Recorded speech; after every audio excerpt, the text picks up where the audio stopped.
नमस्कार और स्वागत है आपका कहानी मंगल चैनल पर, जहां हम आपको लेकर चलते हैं ब्रह्मांड से लेकर पृथ्वी के गहरे रहस्यों तक। आज की हमारी यात्रा एक ऐसी जगह की ओर है जहां इतिहास, रहस्य और विज्ञान आपस में टकराते हैं। हम बात कर रहे हैं हिमालय की ऊंचाइयों में बसे एक रहस्यमयी तालाब की, जिसे कंकाल झील के नाम से जाना जाता है। रूपकुंड, सदियों पुरानी मान्यताओं और आधुनिक विज्ञान के मेल से यह झील आज भी अनसुलझी पहेली बनी हुई है। आइए जानते हैं क्या है इस रहस्यमय जगह का सच और कैसे यहाँ के कंकालों ने पूरी दुनिया को हैरान कर दिया। बने रहिए मंगल चैनल के साथ, क्योंकि हम आपको ले चल रहे हैं रूपकुंड की रहस्यमयी दुनिया में।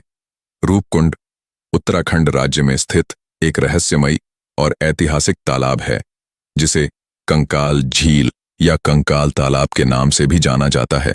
हिमालय की ऊंचाइयों पर लगभग 16,470 फीट की ऊंचाई पर स्थित यह झील अपनी गहराई, ठंडे पानी और इसके तट पर फैले कंकालों के कारण विश्व भर में प्रसिद्ध है। यह तालाब भारतीय और अंतर्राष्ट्रीय वैज्ञानिकों, शोधकर्ताओं और साहसिक यात्रियों के बीच एक रहस्य का विषय बना हुआ है। यहाँ के रहस्यमय कंकालों ने इतिहासकारों और वैज्ञानिकों को उलझा कर रखा है, क्योंकि ये कंकाल किसके हैं और यहाँ कैसे पहुंचे, यह एक बड़ा सवाल है। रूपकुंड तालाब की भौगोलिक स्थिति। रूपकुंड तालाब उत्तराखंड के चमोली जिले में त्रिशूल पर्वत के नीचे स्थित है।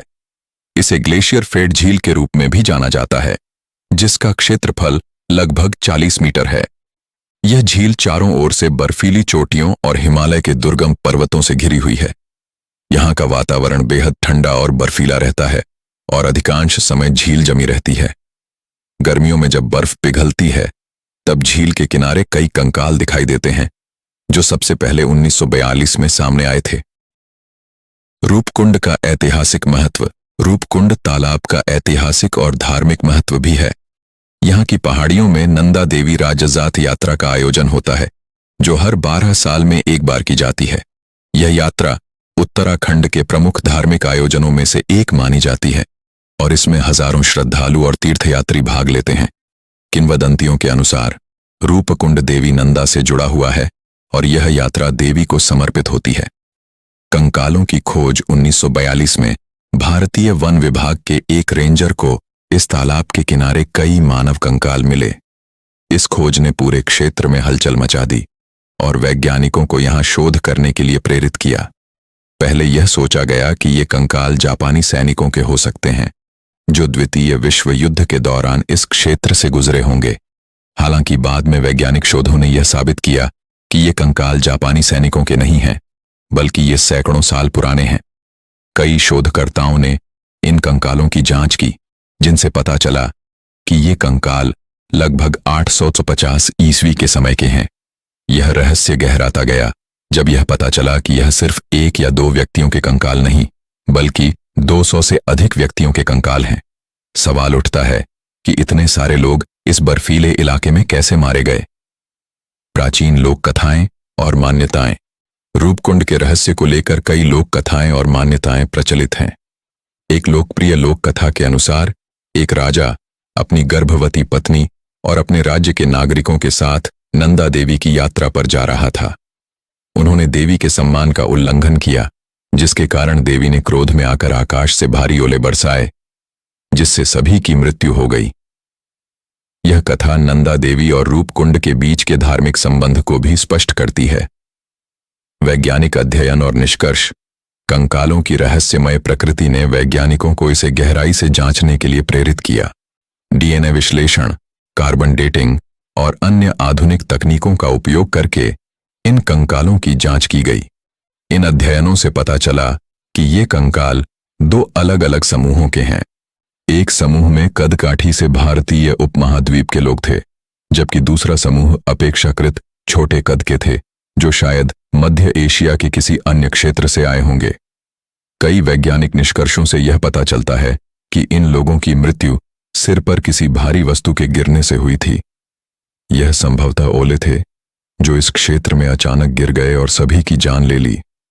इस सिद्धांत को ओला सिद्धांत कहा जाता है और इसके अनुसार इन लोगों की मृत्यु एक दुर्लभ और घातक हिमालयी तूफान के कारण हुई होगी।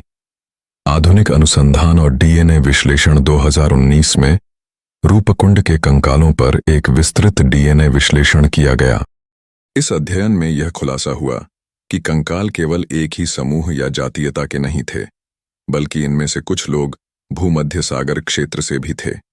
यह खोज और भी चौंकाने वाली थी, क्योंकि यह समझ से बाहर था कि प्राचीन काल में इतने दूर के लोग हिमालय की इतनी ऊंचाइयों पर कैसे पहुंचे। अध्ययन में यह भी पाया गया कि कंकालों की मृत्यु एक साथ नहीं हुई थी, बल्कि यह मौतें कई समयांतरालों में हुई थीं।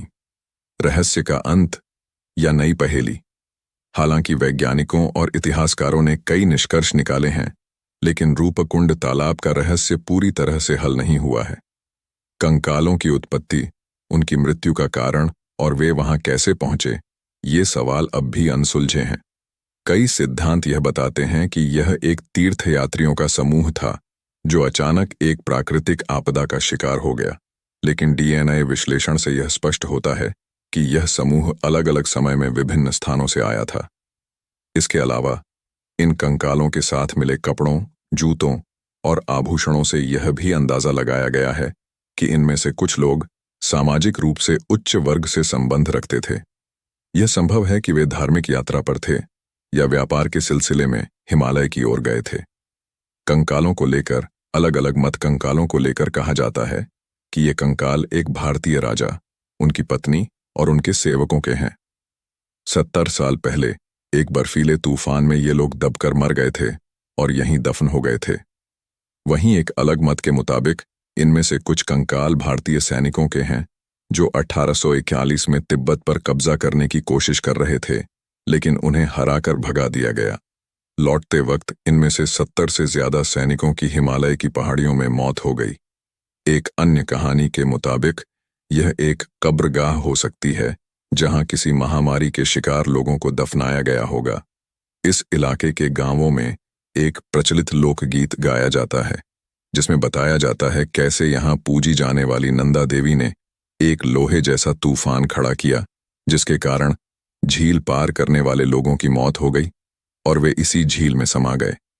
महिलाओं के कंकाल भी मौजूद। अध्ययन से पता चला है कि मरने वालों में ज्यादातर लोग मध्यम आयु वर्ग के थे, जिनकी उम्र 35 से 40 के बीच रही होगी। इनमें उम्र दराज महिलाओं के भी कंकाल हैं, लेकिन इनमें बच्चों का कोई कंकाल नहीं है। पर्यटन और साहसिक यात्रियों के लिए आकर्षण। आज रूपकुंड तालाब न केवल इतिहास और विज्ञान के लिए एक महत्वपूर्ण स्थल है, बल्कि यह साहसिक पर्यटन का भी एक प्रमुख केंद्र बन गया है। हर साल हजारों ट्रैकर्स और पर्वतारोही इस दुर्गम क्षेत्र में ट्रैकिंग के लिए आते हैं। इस क्षेत्र की प्राकृतिक सुंदरता, यहाँ की ऊंची चोटियां और कंकालों का रहस्य ट्रैकिंग के शौकीनों के लिए इसे एक रोमांचक स्थल बनाता है। हालांकि यहाँ का मौसम हमेशा अनिश्चित और कठिन रहता है, लेकिन यह जोखिम उठाने वाले लोगों के लिए अद्वितीय अनुभव प्रदान करता है। पर्यावरणीय चुनौतियां और संरक्षण के प्रयास। रूपकुंड तालाब का क्षेत्र संवेदनशील और पर्यावरणीय रूप से नाजुक है। यहाँ के ऊंचे पर्वतीय इलाके में मौसम की कठिनाइयों और ग्लोबल वार्मिंग के कारण कई चुनौतियां उत्पन्न हो रही हैं। ग्लेशियरों का पिघलना, पर्यटन का बढ़ता दबाव और इंसानी गतिविधियों के कारण यहाँ की प्राकृतिक स्थिति पर भी असर पड़ा है। भारतीय सरकार और विभिन्न पर्यावरण संगठनों ने इस क्षेत्र के संरक्षण के लिए कई प्रयास किए हैं ताकि इसके प्राकृतिक और ऐतिहासिक महत्व को संरक्षित रखा जा सके। रूपकुंड तालाब एक ऐसा स्थल है जो न केवल अपनी प्राकृतिक सुंदरता के लिए प्रसिद्ध है, बल्कि अपने रहस्यमयी कंकालों के कारण भी विश्व भर में जाना जाता है। यहाँ के कंकालों के रहस्य ने वैज्ञानिकों, इतिहासकारों और खोजकर्ताओं को इस पर गहराई से अध्ययन करने के लिए प्रेरित किया है, लेकिन अभी तक इसका पूरा रहस्य खुल नहीं पाया है। रूपकुंड का रहस्य यह दर्शाता है कि हिमालय की ऊंचाइयां सिर्फ प्रकृति की सुंदरता और साहसिक पर्यटन का स्थल नहीं है, बल्कि वे इतिहास और रहस्यों का भी एक अद्वितीय खजाना है। आगे आने वाले समय में रूपकुंड के कंकालों पर और भी अधिक शोध किए जाने की संभावना है। वैज्ञानिकों को उम्मीद है कि डीएनए विश्लेषण और आधुनिक तकनीकों के माध्यम से वे इस रहस्य को पूरी तरह सुलझा पाएंगे। साथ ही पर्यावरणीय चुनौतियों का सामना करते हुए इस क्षेत्र का संरक्षण भी महत्वपूर्ण है, ताकि भविष्य में भी यह स्थल प्राकृतिक और ऐतिहासिक महत्व का बना रहे। तो ये थी रूपकुंड की रहस्यमयी कहानी, जहां इतिहास, विज्ञान और किंवदंतियां एक साथ मिलकर हमारे सामने कई सवाल खड़े कर देती हैं। कंकालों से भरी यह झील आज भी अनसुलझा रहस्य बनी हुई है और हर खोज के साथ नई बातें सामने आती हैं। क्या यह प्रकृति का प्रकोप था या फिर कुछ और? शायद हम भविष्य में इन सवालों का सही जवाब ढूंढ पाएं। तब तक कहानी मंगल चैनल के साथ जुड़े रहें, जहां हम आपको हर बार एक नए रहस्य, नई खोज और अनोखी कहानियों से रूबरू कराते रहेंगे। धन्यवाद और मिलते हैं अगले एपिसोड में एक और नई यात्रा पर।